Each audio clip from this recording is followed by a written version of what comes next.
أعوذ بالله من الشيطان الرجيم. بسم الله الرحمن الرحيم. عظم الله أجورنا وأجوركم أيها المؤمنون. إنا لله وإنا إليه راجعون. على مقربة من مدينة الحلة مركز محافظة بابل، وتحديدا في منطقة تدعى الهاشميات، يقصد الموالون مرقدا للزيارة والدعاء وطلب البركة، إذ يرقد فيه القاسم ابن الإمام موسى بن جعفر الكاظم عليه السلام، فيبتهلوا هناك على مدار العام الملايين من الشيعة يتقربون إلى الله تعالى ويدعونه لقضاء حوائجهم ببركة القاسم بن الإمام موسى بن جعفر الكاظم عليه السلام، ويزداد يقينهم بضرورة زيارة مرقده الشريف، بناء على الرواية المشهورة عن أخيه الإمام علي بن موسى الرضا عليه السلام، إذ يقول: من لم يزرني فليزر أخي القاسم. وعلى الرغم من أن باحثين أكدوا على عدم وقوفهم على أي مصدر لهذه الرواية، غير أنهم يؤكدون أيضا أنه حديث مستفيض، حتى نظمه بعض الشعراء ومنهم السيد علي بن يحيى ابن حديد الحسيني من أعلام القرن 11. ويذكر المؤرخون أن القاسم ابن الإمام موسى بن جعفر الكاظم عليه السلام كان سيدا جليل القدر، وكان يحبه أبوه ويرأف به كثيرا، لدرجة التي جعلت منه مرشحا أن يكون خلفا له، لكن أمر الإمامة نص إلهي، فكانت الإمامة من نصيب الإمام علي بن موسى الرضا عليه السلام. ويقول في ذلك الإمام الكاظم عليه السلام: ولو كان الأمر إلي لجعلته في القاسم ابني لحبي إياه ورأفتي عليه، ولكن ذلك إلى الله عز وجل يجعله حيث يشاء، وهذا ما أورده الشيخ الكليني رحمه الله في كتابه الكافي، كما يشير السيد الخوئي رحمة الله عليه في كتابه معجم رجال الحديث، إلى أن الإمام موسى بن جعفر عليه السلام جعل ولده القاسم متوليا على صدقته بعد وفاة علي أو إبراهيم. ويروي الشيخ محمد مهدي الحائري في كتابه شجرة طوبى في الجزء الأول أنه لما اشتد غضب الرشيد جعل يقطع الأيدي من أولاد فاطمة عليها السلام ويسمل الأعين، وبنى في الاسطوانات عليهم حتى شردهم في البلدان، وكان ذلك ضمن الحملة الممنهجة التي شنتها الدولة العباسية على الهاشميين لإبادتهم والتخلص منهم بأي طريقة، ومن جملتهم القاسم ابن الإمام موسى بن جعفر الكاظم عليه السلام الذي أخذ جانب الشرق بحسب مؤرخ لعلمه أن هناك جده أمير المؤمنين عليه السلام وجعل يتمشى على شاطئ الفرات، وإذا ببنتين تلعبان في التراب، إحداهما تقول للأخرى: لا وحق صاحبي، لا وحق الأمير صاحب بيعة الغدير، ما كان الأمر كذا وكذا، وتعتذر من الأخرى. فلما رأى عذوبة منطقها قال لها: من تعنين بهذا الكلام؟ قالت: أعني الضارب بالسيفين والطاعن بالرمحين أبا الحسن والحسين علي بن أبي طالب عليه السلام. قال لها: يا بنية، هل لك أن ترشديني إلى رئيس هذا الحي؟ فقالت: نعم، إن أبي كبيرهم. فمشت ومشى القاسم خلفها حتى أتت إلى بيتهم، فبقي القاسم 3 أيام بعز واحترام. وتفيد المصادر التاريخية أنه لما كان اليوم الرابع دنا القاسم ابن الإمام موسى بن جعفر الكاظم عليه السلام من الشيخ الذي كان القاسم في ضيافته، وقال له: يا شيخ، أنا سمعت ممن سمع من رسول الله صلى الله عليه وآله وسلم أن الضيف 3 وما زاد على ذلك يأكل صدقة، وإني أكره أن آكل الصدقة، وإني أريد أن تختار لي عملا أشتغل فيه لئلا يكون ما آكله صدقة. فقال له الشيخ: اختر لك عملا. فقال له القاسم: اجعلني أسقي الماء في مجلسك.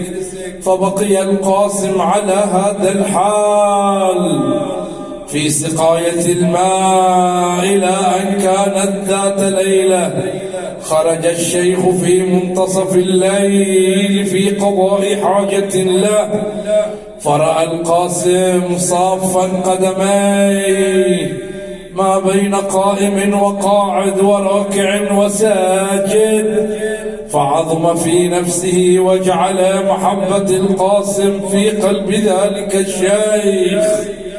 فلما أصبح الصباح جمع الشيخ عشيرته وقال لهم: إني أريد أن أزوج ابنتي من هذا العبد الصالح، فماذا تقولون؟ قالوا: نعم، ما رأيت. فزوجه من ابنته، فبقي القاسم عندهم مدة حتى رزقه الله منها ابنة، وصار لها من العمر 3 سنين.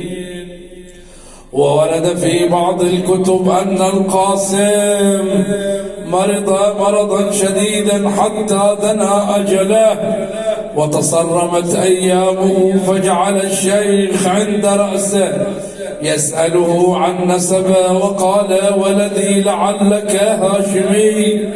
قال: نعم، أنا ابن الإمام موسى بن جعفر الكاظم عليه السلام. عند ذلك لطم الشيخ رأسه وراح يقول: وحيائي من أبيك موسى بن جعفر.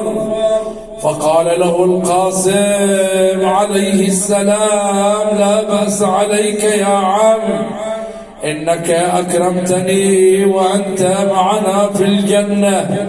ثم راح القاسم يوصي الشيخ قائلا: يا عم، إذا أنا مت فغسلني وحنطني وكفني وادفني، وإذا صار وقت الموسم وإذا صار وقت موسم الحج حج أنت وابنتك وابنتي هذا. فإذا فرغت من مناسك الحج اجعل طريقك على المدينة المنورة، فإذا أتيت المدينة أنزل ابنتي على بابها فستدرج وتمشي، فامشي أنت وزوجتي خلفها حتى تقفوا على باب دار عالية، فتلك الدار دارنا يا عم، فتدخل البيت وليس فيها إلا نساء وكلهن أرامل.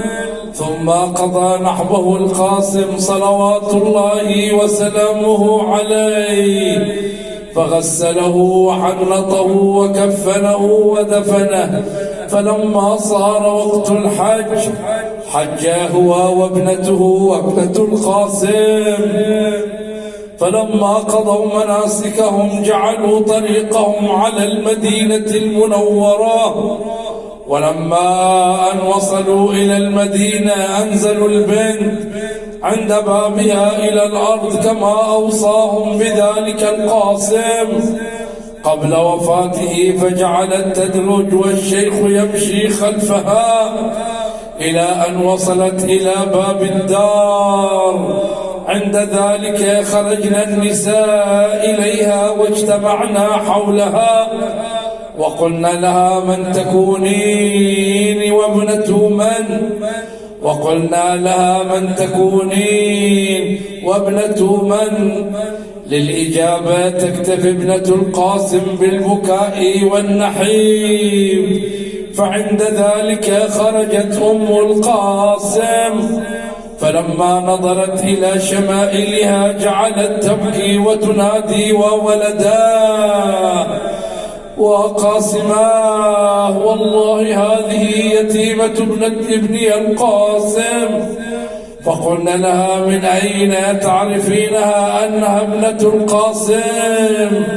قالت نظرت إلى شمائلها لأنها تشبه شمائل ولدي القاسم. ثم أخبرتهم البنت بوقوف جدها وأمها على الباب. وجاء في كتاب شجرة طوبى روي في بعض الكتب أنه لما اشتد غضب الرشيد على العلويين جعل يقطع الأيدي من أولاد فاطمة ويسمل الأعين وبنى عليهم الإسطوانات حتى شردهم في البلدان، ومن جملتهم القاسم ابن الإمام موسى بن جعفر الكاظم عليه السلام. وقد أخذ جانب الشرق لعلمه أن هناك قبر جده أمير المؤمنين عليه السلام، وجعل يتمشى على شاطئ الفرات وإذا هو ببنتين تلعبان في التراب، إحداهما تقول للأخرى لا وحق الأمير صاحبي بيعة الغدير ما كان الأمر كذا وكذا، وتعتذر من الأخرى. فلما رأى عذوبة منطقة قال لها من تعنين بهذا الكلام؟ قالت أعني الضارب بالسيفين والطاعن بالرمحين أبا الحسن والحسين علي بن أبي طالب عليه السلام. قال لها يا بني هل لك أن ترشديني إلى رئيس هذا الحي؟ قالت نعم إن أبي كبيرهم. فمشت ومشى القاسم خلفها حتى أتت إلى بيتهم، فبقي القاسم 3 أيام بعز واحترام. فلما كان اليوم الرابع دنا القاسم من الشيخ وقال له يا شيخ أنا سمعت ممن سمع من رسول الله صلى الله عليه وآله وسلم أن الضيف له 3 أيام، وما زاد على ذلك فما يأكل به صدقة، وإني أكره أن آكل الصدقة، وإني أريد أن تختار لي عملا أشتغل به لئلا يكون ما آكله صدقة. فقال الشيخ اختر لك عملا. فقال له القاسم اجعلني أسقي الماء في مجلسك. فبقي القاسم على هذا الحال إلى أن كانت ذات ليلة، وخرج القاسم وخرج الشيخ في نصف الليل في قضاء حاجة له، فرأى القاسم ابن الإمام موسى بن جعفر صافا قدميه وهو قائم وقاعد وراكع وساجد، فعظم في نفسه، وجعل الله محبة القاسم في قلب ذلك الشيخ. فلما أصبح الصباح جمع عشيرته وقال لهم إني أريد أن أزوج ابنتي من هذا العبد الصالح، فما تقولون؟ قالوا نعم ما رأيت يا شيخ. فزوجه من ابنته، فبقي القاسم عنده مدة من الزمان حتى رزقه الله منها ابنه، وصار لها من العمر 3 سنين. ومرض القاسم مرضا شديدا حتى دنا أجله وتصرمت أيامه. فجلس الشيخ عند رأس القاسم يسأله عن نسبه، وقال ولدي لعلك هاشمي؟ قال له نعم أنا ابن الإمام موسى بن جعفر الكاظم. فجعل الشيخ يلطم على رأسه وهو يقول وحيائي من أبيك موسى بن جعفر. قال له لا بأس عليك يا عم، إنك أكرمتني وإنك معنا في الجنة. فقال يا عم فإذا أنا مت فغسلني وحنطني وكفني وادفني، وإذا صار وقت الموسم حج أنت وابنتك وابنتي هذه. فإذا فرغت من مناسك الحج فاجعل طريقك على المدينة المنورة، فإذا أتيت المدينة فأنزل ابنتي على بابها، فستدرج وتمشي، فامشي أنت وزوجتي خلفها حتى تقفا على باب دار عالية، فتلك الدار دارنا، فتدخل البيت وليس فيها إلا نساء وكلهن أرامل. وقضى غريبا نازحا عن داره نفسي فداء الغريب القاسم، يا ميتا من هاشم ما سار من خلف السرير له يشيع هاشمي، يا ثاويا في أرض باخمر سقا تلك المرابع فيك صوب غمائمي، ويتيمة الناء المشرد يثربان قدمت ولكن لا ببهجة قادمي، أتسر فاقدة تأم فواقدا من بعد عز لم تجد من راحمي، محنية الأضلاع دامية الحشاء تسعى كعالمة لدار الكاظمي، وبأدمع حمر بكت لمعالم مهجورة بين الديار قواتمي، لهفي على تلك المعالم غلقت أبوابها وبها غناء العادم، وسفى على أعتابها السافي وقد كانت تقبلها شفاه اللاثم، عنها نأت تلك الكرام فما بها إلا أرامل أو يتامى هاشمي. قال فلما صار وقت الحج حج هو وابنته وابنة القاسم، فلما قضوا مناسكهم جعلوا طريقهم على المدينة المنورة. فلما وصلوا إلى المدينة أنزلوا البنت عند بابها على الأرض فجعلت تدرج، والشيخ يمشي خلفها إلى أن وصلت إلى باب الدار، فدخلت فبقي الشيخ وابنته واقفين خلف الباب، وخرجنا النساء إليها واجتمعنا حولها وقلنا من تكونين وابنة من؟ فلما قلنا لها النساء ابنة من تكونين لن تجبهم إلا بالبكاء والنحيب. فعند ذلك خرجت أم القاسم، فلما نظرت إلى شمائلها جعلت تبكي وتنادي وولداه وقاسماه، هذه والله يتيمة ولدي القاسم. فقلنا لها من أين تعرفينها أنها ابنة القاسم؟ قالت نظرت إلى شمائلها لأنها تشبه شمائل ولدي القاسم.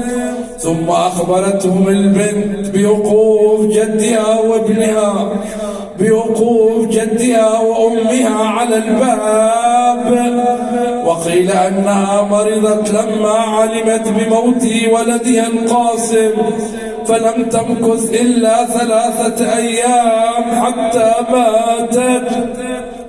لهفي لأم القاسم الثكلى وقال ناحت شجا إذ غاب نوح حمائمي، ترعى النجوم أسا بطرف ساهر، في فكرة طالت ووجد دائم، محنية الأضلاع بين ضلوعها نار وأدمعها كغيث ساجم، وتقول هل لحبيب قلبي أوبة؟ فأقول أهلا بالحبيب القادم، أو يطرق الجفن الكرى في مضجعي فأرى الحبيب ولو برؤية نائمي. يا نازحا وعلي عز فراقه، يا نازحا وعلي عز فراقه، خلفت قلبي كالحمام الحائم، فأصم مسمعها نعاء حزينة تحكي شمائلها شمائل قاسمي، تدعو بصوت منه ينصدع الصفاء، أبتاه وجدك ما حييت ملازمي، فكأن ذاك الناعس منية فقضت به لهفي لأم القاسم. فإنا لله وإنا إليه راجعون.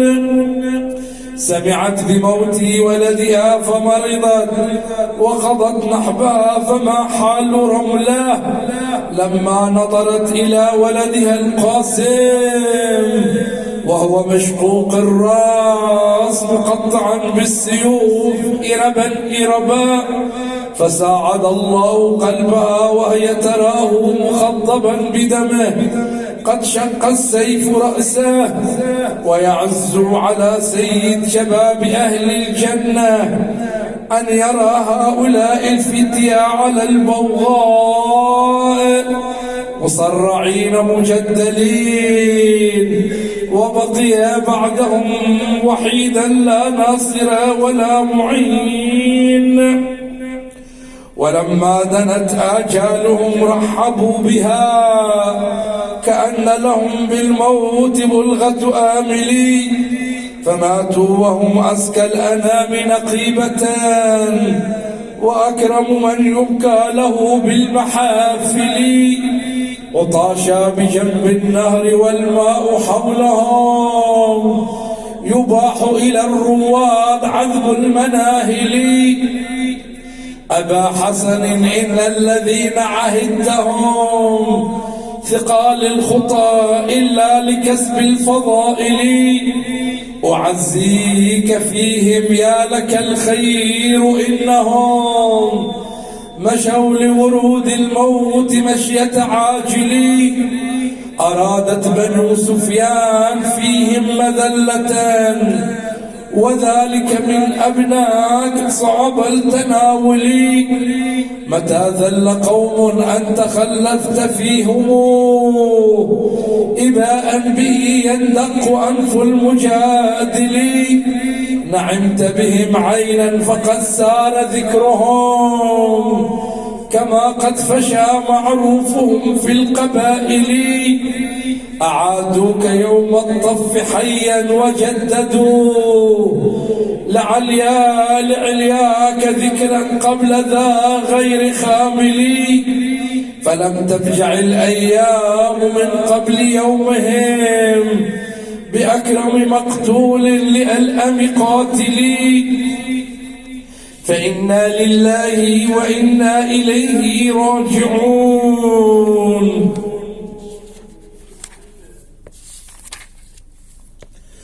وجاء في الرواية في الزيارة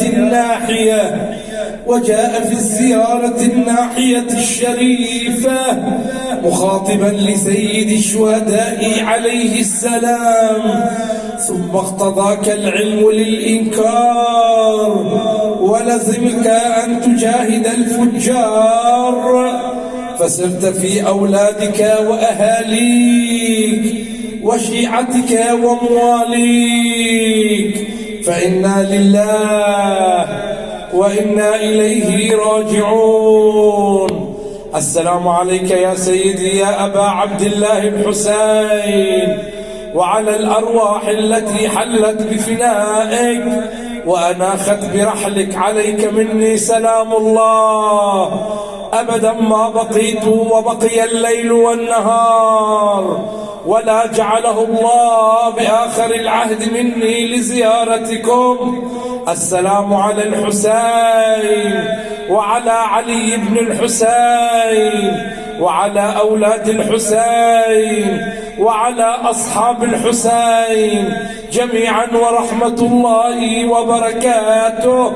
والفاتحة تسبقها الصلاة على محمد وآل محمد.